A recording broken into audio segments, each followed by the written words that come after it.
Peace, family. We have already finished, or we left off on page 55 of the Mandate for Leadership, and we're now on page 56.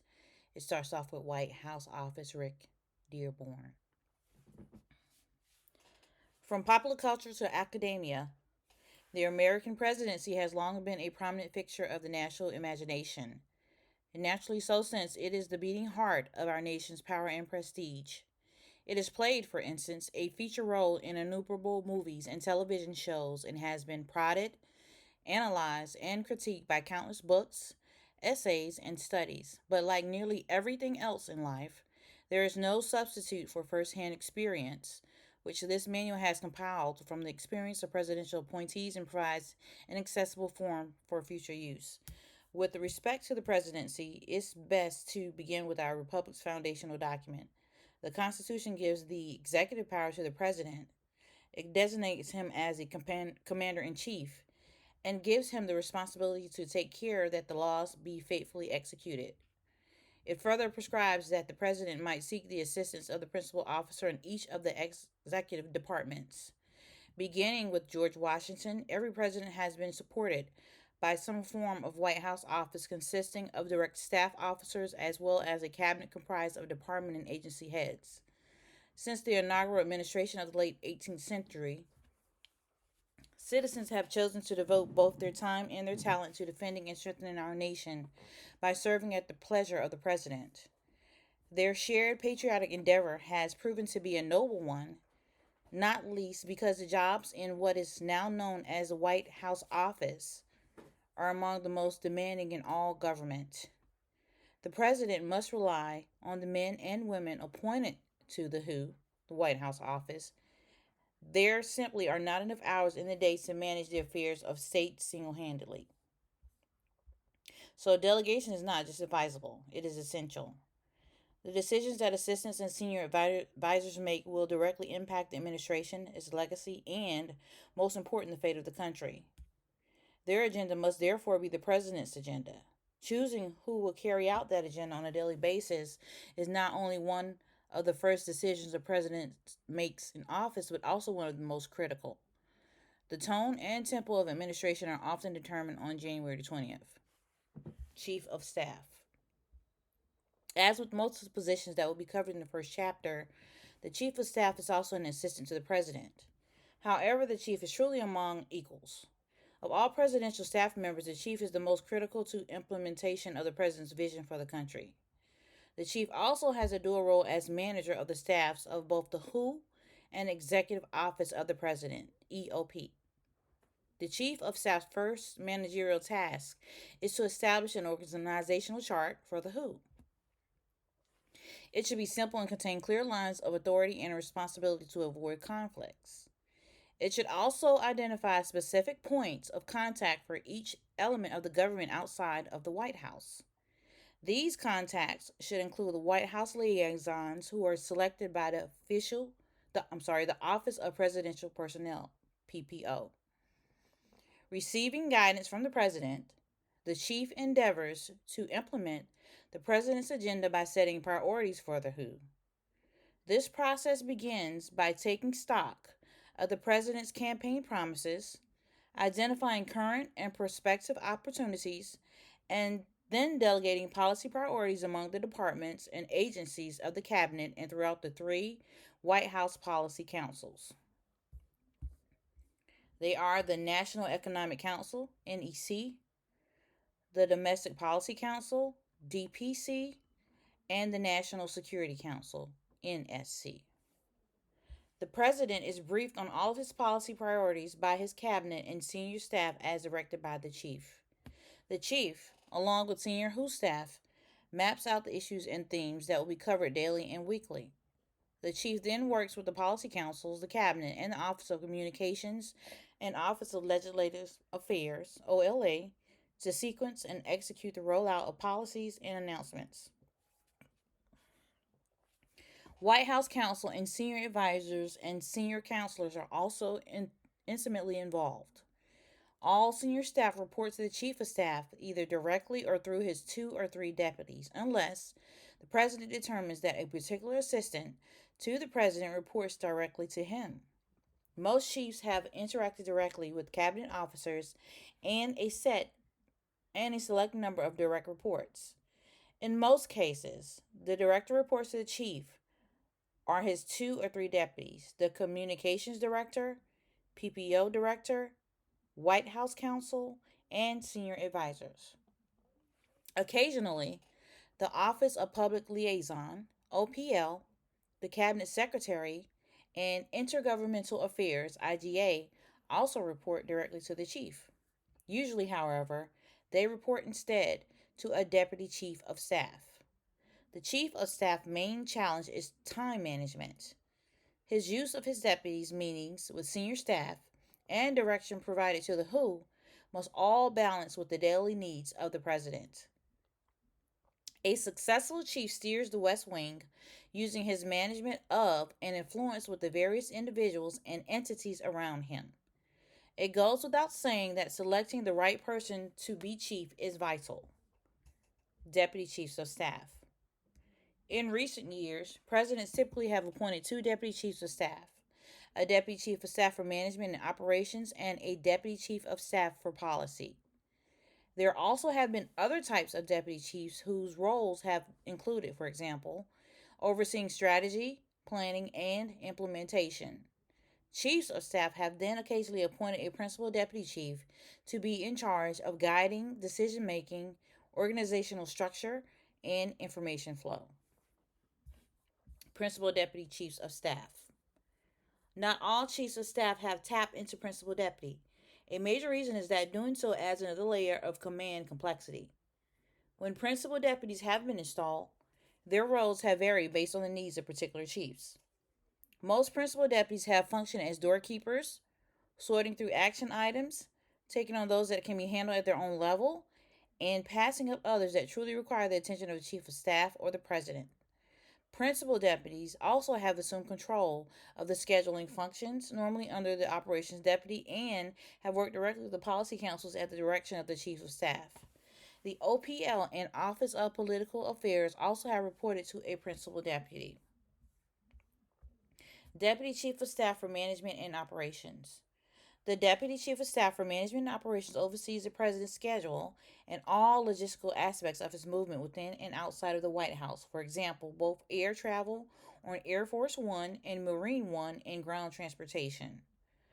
This deputy also interfaces directly with the Secret Service as well as military officers tasked with keeping the President and his family safe. In the past, this deputy has also worked with the NSC, the Secretary of Defense, the Secretary of State, and the intelligence community, and on advancing all foreign trips. If their roles are separated from that of the policy deputy, this deputy should have a strong grasp of international affairs and robust foreign policy credentials. This deputy further manages all facets of the working White House: technology, grounds management, support staff, personnel administration, and communications. This individual therefore needs to be meticulous and ideally should possess a great deal of command and control experience. Deputy Chief of Staff for Policy. In some administrations, the functions of the IGA, OPA, and OPL and other advisors within the WHO have fallen under the Deputy Chief of Staff for Policy.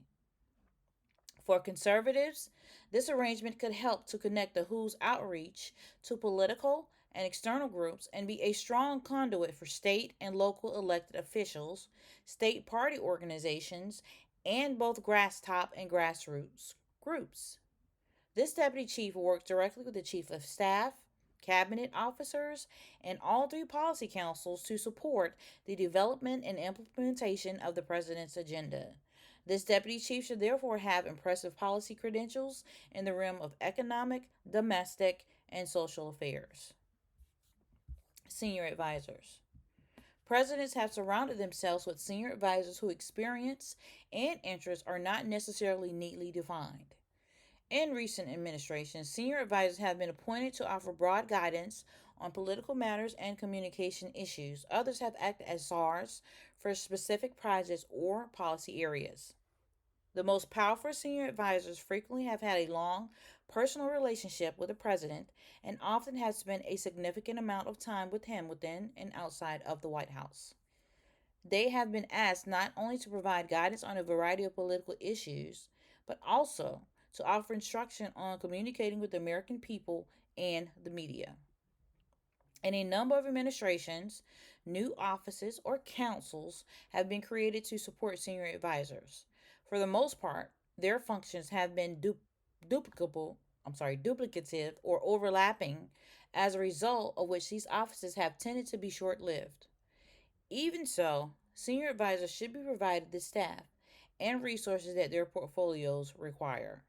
To ensure that senior advisors are effective, their portfolios must be clearly delineated and clearly communicated across the White House.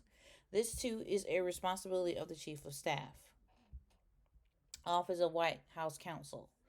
The Office of White House Counsel provides legal guidance to the President and elements of the EOP on a host of issues, including presidential powers and privileges, ethics compliance, review of clemency applications, and judicial nominations. The selection of the White House Counsel is one of the most important decisions an incoming president will make. The office is not designated to create or advance policies on its own initiative, nor should it do so. Rather, it is dedicated to guiding the president in his reports on how, within the bounds of the law, to pursue and realize the president's agenda. While the White House Counsel does not serve as the president's personal attorney in non official matters, it is almost impossible to delineate exactly where an issue is strictly personal and has no bearing on the president's official function. The White House Counsel needs to be deeply committed to both the president's agenda and to affording the president proactive counsel and zealous representation. That individual directly advises the president as he performs the duties of the office, and this requires a relationship that is built on trust, confidentiality, and candor. The Office of the White House Counsel is also responsible for ensuring that each component of the White House adheres to all applicable legal and ethical guidelines, which often requires ongoing training and monitoring to ensure compliance. This means ensuring that the White House staff regularly consult with office attorneys on required financial disclosures, receive gifts, potential conflicts of interest, and other ethical concerns. The Office of the White House Counsel is the first line of defense for the EOP. Its staff must take seriously the duty to protect the powers and privileges of the President from encroachments by Congress, the judiciary, and the administrative components of departments and agencies. In addition to the White House Counsel, the office includes deputies, assistants, associates, and legal support staff. The assistant and associate attorneys are often specialists in particular areas of the law and offer guidance to the EOP on issues related to the national security, criminal law, environmental law, and a host of administrative and regulatory matters. Attorneys working in the office of White House Counsel serve as legal advisors to the White House policy operation by reviewing executive orders, agency regulations, and other policy related functions. Here again, subordinates should be deeply committed to the president's agenda and see their role as helping to accomplish the agenda through problem solving and advocacy. They should not erect roadblocks out of an abundance of caution. Rather, they should offer practical legal advice on how to promote the president's agenda within the bounds of law. The White House Counsel's office cannot serve as a finishing school to credential the next set of white shoe law firm attorneys or federal judges in waiting who cabin their opinions for their elite credentials could tarnish through a policy disagreement. Rather, it should function more as an activist yet ethical plaintiff firm that advocates for its client, the administration's agenda, within the limits imposed by the Constitution and the duties of the legal profession. The Office of the White House Counsel also serves as the primary gateway for communication between the White House and the Department of Justice, DOJ.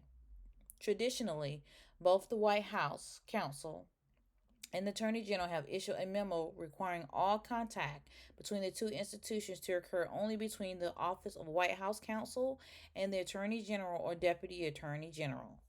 The next administration should re examine this policy and determine whether it might be more efficient or more appropriate for communication to occur through additional channels.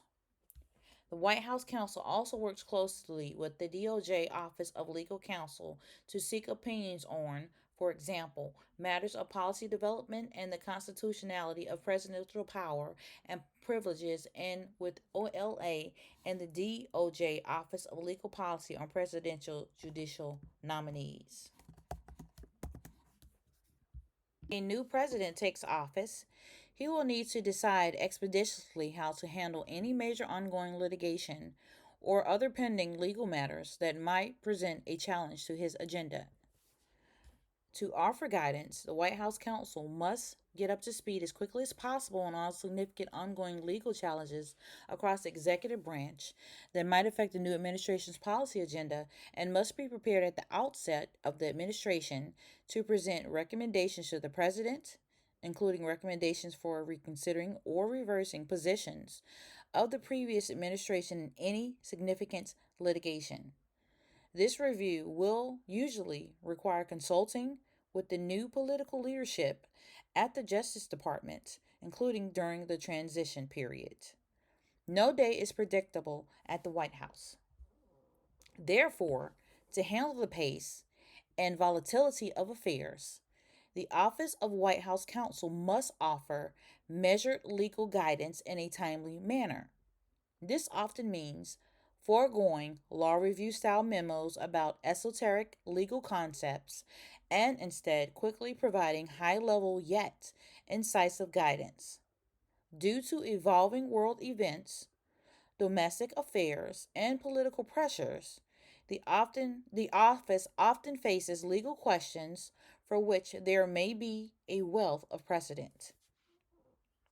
Attorneys in the Office of White House Counsel must therefore work collaboratively within the White House and the Department of Justice, relying on each other as a team to ensure that proper legal guidance is delivered to the president. The president should choose a White House counsel who is well versed in the Constitution, administrative and regulatory law, and the inner workings of Congress and the political process. Instead of choosing a specialist, the president should hire a counsel with extensive experience with a wide range of complex legal subjects. Moreover, while a candidate with elite credentials might seem ideal, the best one will be above all loyal to the president and the Constitution. Staff Secretary. The office of the Staff Secretary is rarely visible to the outside world, but it performs work of tremendous importance. The office is similar to a military commander's adjutant, as it is responsible for fielding and managing a vast amount of information at the top of his organization. This includes information on its way into the Oval Office as well as information flowing out of the Oval Office. Because of its gatekeeping function, the position of Staff Secretary is one of extreme trust, and the individual who possesses it should be vetted to work as an honest broker in the President's service. The office of the Staff Secretary has been described as the last substantive control point before papers reach the Oval Office. A great deal of information is headed toward the Oval Office at any moment. This includes presidential decision memos, bills passed by the Congress, which may be accompanied by signing or veto statements, and briefing books, reading materials, samples of constituent mail, personal mail, and drafts of speeches. The Secretary's staff makes certain that these materials are complete, well ordered, and up to date before they reach the President. This necessarily means that the Staff Secretary plays a key role in determining who weighs in on policy matters and when. As noted, the Staff Secretary also handles information leaving the Oval Office. The President may have questions after reviewing incoming material, may wish to seek more information, or may demand revisions. The Staff Secretary is often responsible for directing these requests to their appropriate places and following up on them to ensure that they are completed. One of the Staff Secretary's critical functions is managing and overseeing the clearance process for the President's daily, nightly briefing book. This book is filled with all the reading material and leading documentation the president needs in the morning and the evening to help him make decisions. The staff secretary also oversees the use of the president's signature, whether by hand or by auto pen, and manages the office of the executive clerk, office of records management, and office of presidential correspondence. Office of Communications. The Office of Communications, which operates under the Director of Communications, conveys the President's agenda to the public through various media, including speeches and remarks, press briefings, off the record discussions with reporters, and social media. Depending on how a president chooses to structure his White House, the Office of Communications may include the Office of the Press Secretary, Press Office. But no matter how it is structured, the office must work closely with the president's office, with the press office, as well as the president's speechwriters and digital strategists. Operational functions of the Office of Communications include scheduling and running press briefings, interviews, meetings, media appearances, speeches, and a range of other events. The Office of Communications must maintain robust relationships with the White House Press Corps, the White House Correspondents Association, regional stakeholders, and key interest groups. No legal entitlement exists for the provision of permanent space for media on the White House campus, and the next administration should re-examine the balance between media demands and space constraints on the White House premises. Leadership within the Office of Communications should include a communications director who is a direct report to the chief of staff, a deputy communications director, a deputy director of strategic communications, and a press secretary. This leadership team must work together closely to drive the national narrative about the White House. The best resource for the Office of Communications is the president. The president conveys the White House's overall message through one or two inaugural addresses, State of the Union addresses, speeches to the Congress, and press conferences. The office must also ensure that the various White House offices disseminate a unified message to the public.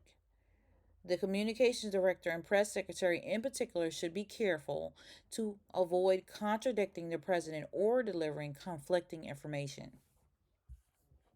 The speech writing team is a critical component of the communications team. Speech writing is a unique talent. The writers selected must understand policy, should have a firm grasp of history and other liberal arts disciplines, and should be able to learn and adopt the president's style of rhetoric and mode of delivery.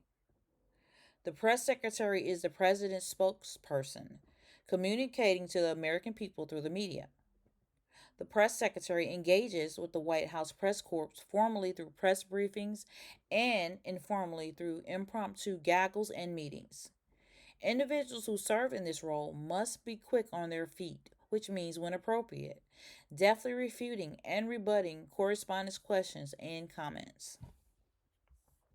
The communications director must convey the president's mission to the American people. Especially for conservatives, this means navigating the mainstream media to ensure that the president's agenda is conveyed effectively and accurately. The communications director must be politically savvy and very aware of the ongoing activities of the other White House offices. The new administration should examine the nature of the relationship between itself and the White House Correspondents Association and consider whether an alternative coordinating body might be more suitable. Office of Legislative Affairs, OLA.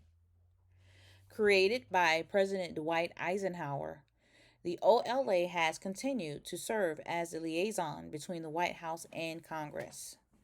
The White House must work with congressional leaders to ensure presidential nominees for roles such as cabinet secretaries and ambassadors are confirmed by the Senate.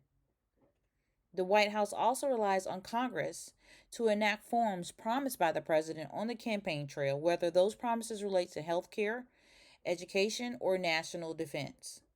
Because Congress holds the power of the purse, White House staffers must ensure that there is enough support on the Hill to secure the necessary funding through the appropriations process to fulfill the president's agenda.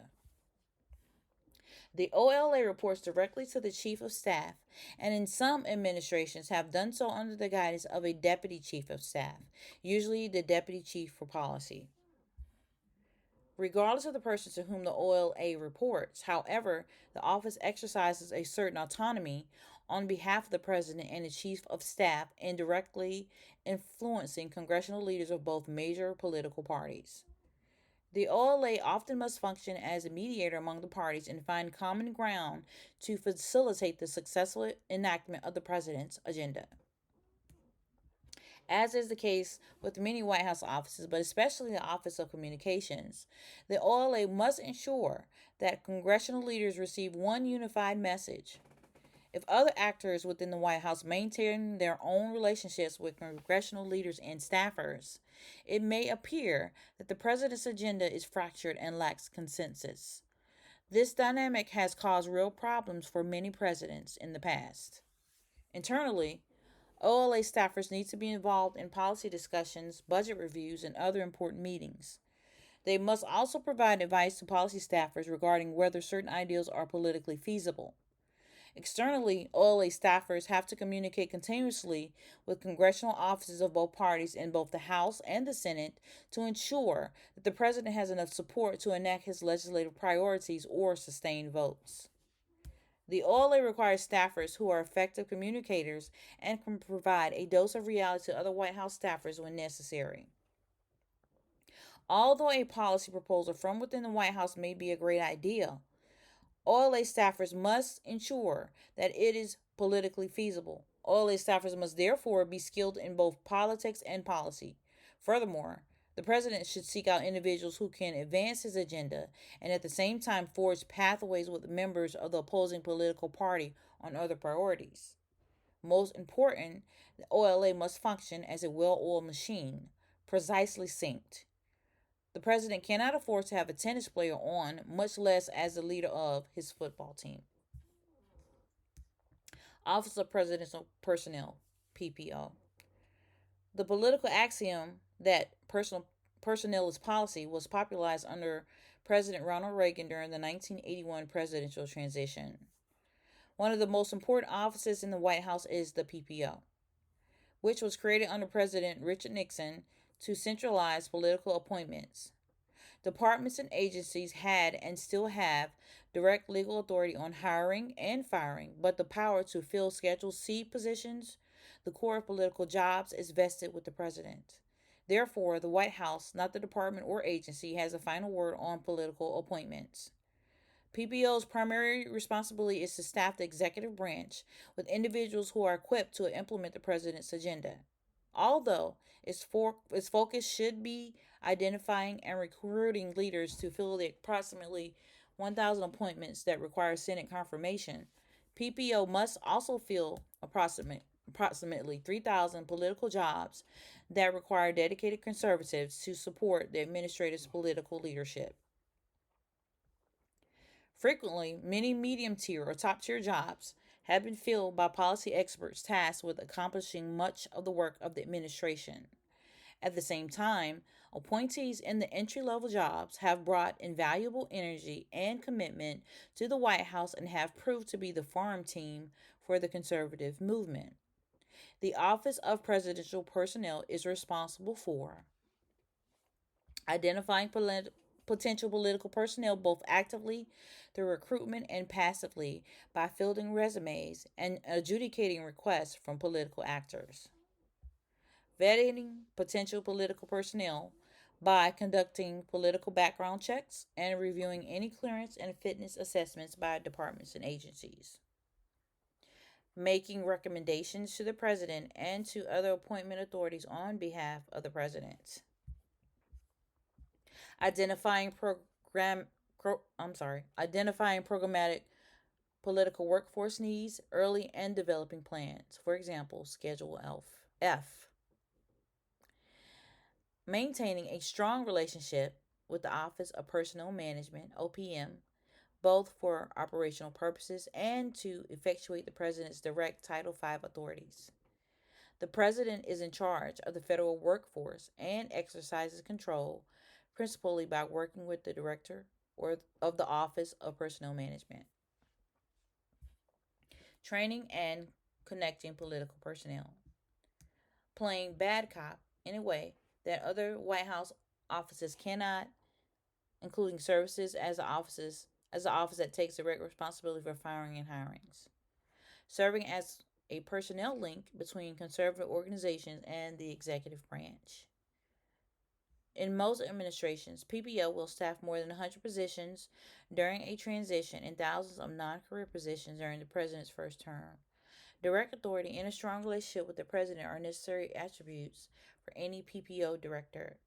Historically, PPO has had direct review and control of personnel files, including security clearance dossiers.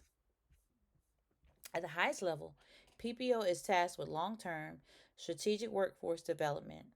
The, the billets of political appointments are of immense importance in credentialing and training future leaders.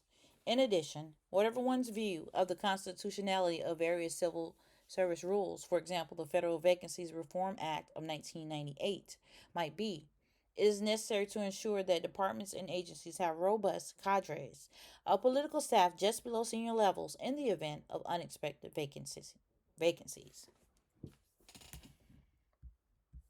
Office of Political Affairs, OPA. The OPA is the primary office within the executive branch for managing the presidential's political interests. Although its specific functions vary from administration to administration, the OPA typically serves as a liaison between the president and associated political entities, national committees, federal and state campaigns, and interest groups. Within legal guidelines, the OPA engages in outreach, conducts casework, and, if the president is up for re-election, assists with his campaign.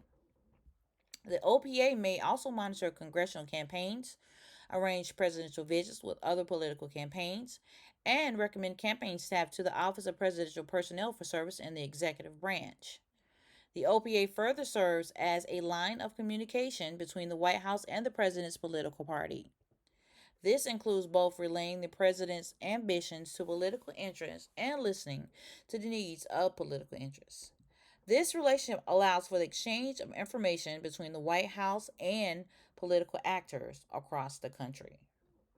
The OPA should have one director of political affairs who reports either to the chief of staff or to a deputy chief of staff.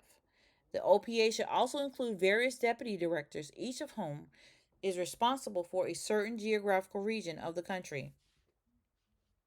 Because nearly all White House activities are in some way inherently political, the OPA needs to be aware of all presidential actions and activities, including travel, policy decisions, speeches, nominations, and responses to matters of national security, and consider how they might affect the president's image.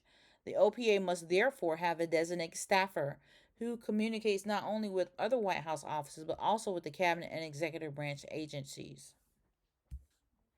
Office of Cabinet Affairs, OCA. The OCA's role has changed to some degree over the course of various administrations, but its overriding function remains the same: to ensure the coordination of policy and communication between the White House and the cabinet. Most important, the OCA coordinates all cabinet meetings with the president. It should also organize and administer regular meetings of deputy secretaries because they also typically serve vital roles in the departments and agencies and further often become acting secretaries when cabinet members resign. There should be only one cabinet secretary who reports to the chief of staff office, either directly or through a deputy chief, according to the chief's preference and focus. The cabinet secretary maintains a direct relationship with all members of the cabinet. The OCA further consists of deputies and special assistants who work with each department's principal, deputy secretary, undersecretaries, assistant secretaries, and other senior staff. The OCA also connects the departments to WHO offices. The OCA coordinates the Chief of Staff's office and the Office of Communications to promote the President's agenda through the cabinet departments and agencies. The Cabinet's communication staffers are obviously another critical component of this operation. In prior administrations, the OCA has played a vital role by tracking the president's agenda for the chief of staff, deputy chiefs, and senior advisors. It has worked with each department and agency to advance political priorities. In the future, amplifying this function would truly benefit both the president and the conservative movement. From time to time throughout an administration, travel optics, ethics challenges, and Hatch Act issues involving cabinet members, deputies, and senior staffers can arise. The OCA is normally tasked with keeping the WHO informed of such developments and providing support if and when necessary. The ideal cabinet secretary will have exceptional organizational skills and be a seasoned political operative or attorney. Because many cabinet officials have been former presidential candidates, governors, ambassadors, and members of Congress, the ideal candidate should also possess the ability to interact with and persuade accomplished individuals. Office of Public Liaison, OPL. The OPL is critically important in building coalitions and support for the president's agenda across every aligned social, faith based, minority, and economic interest group. It is a critical tool for shaping public opinion and keeping myriad supporters as well as frenemies and opponents alike who are within reach better informed. The OPL is a notable large office. It should have one director who reports to the Chief of Staff's office, either directly or through a deputy, according to the Chief's preference and focus. The director must maintain relationships not only with other WHO heads, but also with the senior staff of every cabinet department and agency. Since a president's agenda is always in motion, it is important for the OPL to facilitate listening sessions to receive the views of the various leaders and members of key interest groups. The OPL should also have a sufficient number of deputies and special assistants to cover the vast number of disparate interest groups that are engaged daily. The OPL has, by far, held more meetings in the Eisenhower Executive Office Building, EEOB, and within the West Wing itself than any other office within the WHO. The OPL is the chief White House enforcer and gatekeeper among these various interest groups. It is operated best whenever the Chief of Staff has given it permission to use both the proverbial carrot and the proverbial stick. To make this work, communication with the Chief's office is vital. Additionally, the OPO has an outsized role in presidential scheduling in both official and political travel. The OPL director should come from the president's election campaign or Capitol Hill, but should not have deeply entrenched connections to a K Street entity or any other potential stakeholder. Some prior relationships can create real or perceived biases toward one group or another. The director should be amiable, gregarious, highly organized, and willing to shoulder criticism and pushback from interest groups and other elements of the administration. Unlike the director, OPL deputies and special assistants need a deep understanding of the Capitol from K Street to Capitol Hill. They should have extensive experience in private industry, the labor sector, the conservative movement, and among the specific interest groups with which they will be asked to engage on behalf of the White House. OPL staffers work with more external and internal parties than any other WHO staffers. In turn, they must be effective communicators and initiative takers. They must also be able to influence, persuade, and most important, listen to various stakeholders and ensure that they feel heard. All OPL staffers must understand from the outset that their jobs might be modified or even phased out entirely as the administration's priorities change. Office of Intergovernmental Affairs, IGA. The IGA connects the White House to state, county, local, and tribal governments. In other words, it is the one stop shop for disseminating an administration's agenda to all non federal government entities. The IGA should have a director, whom one or two deputy directors report. The director must ensure that the White House remains connected to all non federal government entities. The interests and perspectives of these entities are represented in policy discussions, organize events with the West Wing, EOP senior staff, and IGA staff throughout departments and agencies. The IGA can be staffed in a variety of ways, but two arrangements are most common. Each deputy and the deputy staffers are responsible for a type of government. A group of staffers is responsible for a specific geographical region of the country. The IGA, as suggested above, represents the interests and perspective of non federal government entities, but its primary job is to make sure that these entities understand an administration's agenda and ultimately support it. The IGA must work with all other White House offices, especially the OPA and the OPL, and manage its staff throughout the departments and agencies. IGA staffers must therefore have communication skills, understand political nuance, and be willing to engage in complex policy discussions. They should also be not just generally responsive, but also proactive in seeking out the interests and perspective of non federal government entities. White House Policy Councils. As the federal government has ballooned in size over the past century, it has become increasingly difficult for the president alone to direct his agenda across the executive branch. Three White House Policy Councils have come into existence to help the president to control the bureaucracy and ensure continued alignment between agency leadership and White House priorities. Those councils, as previewed above, are the NSC, NEC, and DPC. Each is headed by an assistant to the president and perform three significant functions. Policy coordination. The primary role of policy councils is to coordinate the development of administration policy.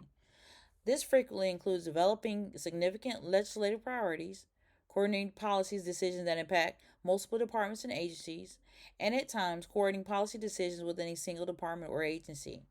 This process must ensure that all relevant offices are included, that competing or conflicting opinions are thoroughly discussed and evaluated, and when there is disagreement among White House senior staff or among cabinet members, a well structured question is presented to the president for an immediate or final decision. Policy advice. By virtue of working in the White House, the heads of the three policy councils will also function as independent policy advisors to the president. This aspect of the role will vary depending on the individual in this position and the president's governing philosophy.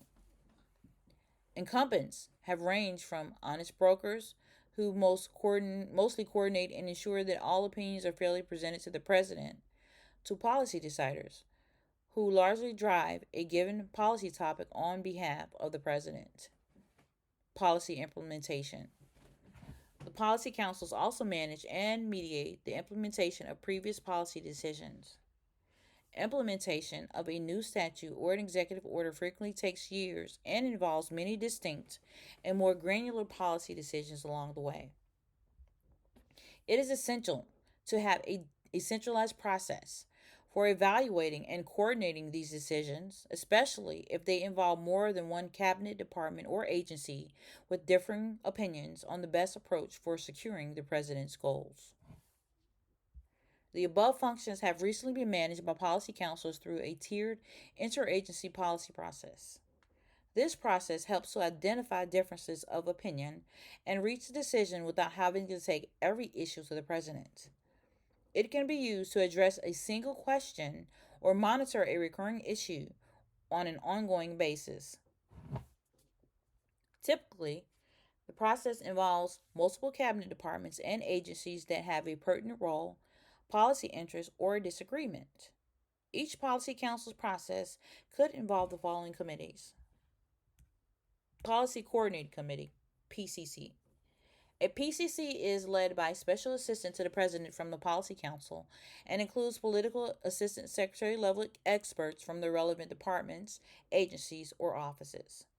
The purpose is to determine where consensus exists, clearly identify where there are differing opinions, and develop options for resolving the remaining questions. If no outstanding questions or disagreements exist, the PCC may resolve the issue and move toward implementation at the agency level. Deputies Committee, DC. A DC is a meeting of presidentially appointed executives chaired by the Policy Council's deputy assistant to the president and relevant deputy secretaries. It evaluates the options produced by the PCC and frequently directs the PCC to add, expand, or reevaluate an option or even to reach a compromise and resolve an issue at that level. Principals Committee PC. When questions are not resolved by a DC, the Director of the Policy Council will chair a PC, which is attended by the relevant cabinet secretaries and senior White House political staff. This is the final opportunity for the President's most senior advisors to discuss the question, make sure that each principal's position is carefully understood, and see where the consensus or a compromise might be reached. If not, the Chief of Staff's office will schedule time for the PC to meet with the President for a final decision. Despite having seemingly clear and separate portfolios, the three policy councils frequently have areas of overlap, which can result in confusion, duplication, or conflict. For example, there are the areas of immigration and border security, either NSC or DPC, healthcare, energy, and environment, either NEC or DPC, and trade and international economic policy, either NSC or NEC. Identifying these potential problematic areas and assigning policy responsibilities to only one council, where possible, will help to speed up the policy coordination process. While other chapters will cover specific policy goals for each department or agency, incoming policy council will need to move rapidly to lead policy processes around cross-cutting agency topics, including countering China, enforcing immigration laws, reversing regulatory policies in order to promote energy production, combating the left's aggressive attacks on life and religious liberty, and confronting wokeism throughout the federal government. National Security Council. The NSC is intended to be an interdepartmental body within the White House that can set national security policy with a whole of government approach. Unlike the other policy councils, the NSC was established by the statute. Statutory members and advisors who are currently part of the NSC include the President and Vice President, the Secretaries of State, Defense and Energy, the Chairman of the Joint Chiefs of Staff, and the Director of National Intelligence. The NSC staff, and particularly the National Security Advisor, should be vetted for foreign and security policy experience and insight. The National Security Advisor and NSC staff advise the President on matters of foreign policy and national security, serve as information conduit in times of crisis, and as liaison, ensuring that written communications are properly shared among NSC members. Special attention should be given to the use of detailees to staff the NSC. In recent years, the NSC staff size has been right-sized from its peak of 400 in 2015 down to 100 to 150 professional members. The next administration should try to limit the number of detailees to ensure more direct presidential control. National Economic Council. The NSC was established in 1993 by executive order and has four key functions. 2. Coordinate the economic policy making process with respect to domestic and international economic issues. To coordinate economic policy advice to the President. To ensure that policy decisions and programs are consistent with the President's stated goals and that those goals are being effectively pursued. To monitor implementation of the President's economic policy agenda. The NEC Director coordinates and implements the President's economic policy objectives by working with cabinet secretaries, their departments, and multiple agencies. The Director is supported by a staff of policy experts in various fields, including infrastructure, manufacturing, research and development, agriculture, small business, financial regulation, housing, technology and innovation, and fiscal policy. The NEC considers economic policy matters, and the DPC typically considers anything related to domestic matters with the exception of economic policy matters. It also differs from the Council of Economic Advisors, CEA.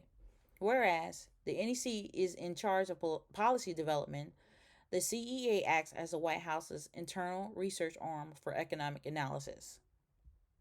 It is therefore critically important to find with the right qualifications to head both the NEC and the CEA. The CEA is almost always led by a well-known academic economist, and the NEC is regularly led by someone with expertise in directing the President's economic policy process. Those who have served in the role have ranged from former CEOs of the nation's largest investment firms to financial services industry managers to seasoned congressional staffers who have managed the economic policy issues for top financial and tax writing committees. Domestic Policy Council. The Domestic Policy Council, DPC, consists of advisors to the presidential on non economic domestic policy issues as well as international issues with a significant domestic component, such as immigration. It is one of the primary policy councils serving the president along with the NSC and the NEC. The director serves as the principal DPC advisor to the president, along with members of the cabinet, and the deputy director chairs the committee responsible for coordinating domestic policy development at the deputy secretary level. In this respect, both the director and the deputy director have critical institutional functions that affect the development of domestic policy throughout the administration. The DPC also has policy experts, for example, special assistants to the presidents or SAPs, who are responsible for developing and coordinating as well as for advising the president on specific issues. It is essential that DPC policy expertise reflect the most prominent issues that are before the administration, issues such as the environment, healthcare, housing, and immigration. In addition, DPC SAPs should demonstrate a working knowledge of the rulemaking process, although they need not necessarily be expert on regulation, because a working knowledge of the rulemaking process will facilitate the DPC's effectiveness in coordinating administration policy. The DPC also needs to work closely with other offices within the executive office of the president to promote economic opportunity and private sector innovation. This includes working with the Office of Management and Budget and its Office of Information and Regulatory Affairs, as well as the Council of Economic Advisors, Council on Environmental Quality, and Office of Science and Technology Policy. To this end, the director should chair a standing meeting with the principals from each of the EOP offices to enhance coordination from within the White House. Several areas will be especially important as the DPC works to develop a well defined domestic policy agenda. One is the promotion of innovation as foundation for economic growth and opportunity. The president should establish an economic opportunity working group chaired by the DPC director to coordinate the development of policies that promote economic opportunity. Another important area is the promotion of healthcare reform to bring down costs for the American people and the pressure that spending on health programs puts on the federal budget. Finally, DPC should coordinate with the NSC on a policy agenda to enhance border security. Office of the Vice President, OVP. In modern U.S. history, the Vice President has acted as a significant advisor to the President. Once elected, the VP helps to promote and, in many instances, put into place and execute the President's agenda. The President may additionally determine the inclusion of OVP staff in White House meetings, including Policy Coordinating Committee, Deputies Committee, and Principals Committee discussions, as has been done in various recent administrations. Recent presidents have decided to give vice presidents space in the West Wing. The VP's proximity to the president, as well as the chief of staff and additional senior advisors, makes his or her role a powerful one within the West Wing. Presidents typically tap VPs to lead various administration efforts. These efforts have included serving on the NSC's Principals Committee, heading the National Space Council, addressing immigration and border issues, leading the response to healthcare crisis, and supervising workforce programs. VPs traditionally also spearhead projects of personal interest that have been authorized by the president. The VP is also charged with breaking tie votes in the Senate and recent years has served abroad as a brand ambassador for the White House and more broadly the United States, announcing the administration priorities and coordinating with heads of state and other top foreign government officials. The vice president, as president of the state, could be a president's emissary to the Senate. Office of the First Lady, First Gentleman. The First Lady or First Gentleman plays an interesting role in the formation, implementation, and execution of policy in concert with the president. Active and interest first spouses often champion a select number of signature issues, whether they be thorny social issues or deeper policy issues. One advantage of the first spouse's taking on button social issues is that any political backlash will be less severe than it would be for the president. The first spouse normally appoints a chief of staff who has enough assistants to support the spouse's activities in the East Wing of the White House. This group works exclusively with the first spouse and senior members of the White House, along with the EOP personnel, to implement and execute the first spouse's priorities, which reflect the first spouse's passions and interests and often identified as important in discussions with the president. Executed well, they can be strategically used in accelerating the administration's agenda. Past East Wing initiatives have focused on such issues as combating bullying, fighting drug abuse, promoting literacy, and encouraging physical education for young adults and children. The first spouse is afforded significant resources. His or her staff also works with the president's policy team, members of the cabinet, and another EOP staff.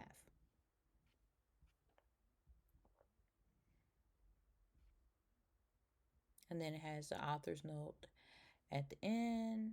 And then on page 75, as you can see, it has the end note. So we're going to stop there and then we'll continue on with part 6 tomorrow. Thank you for listening.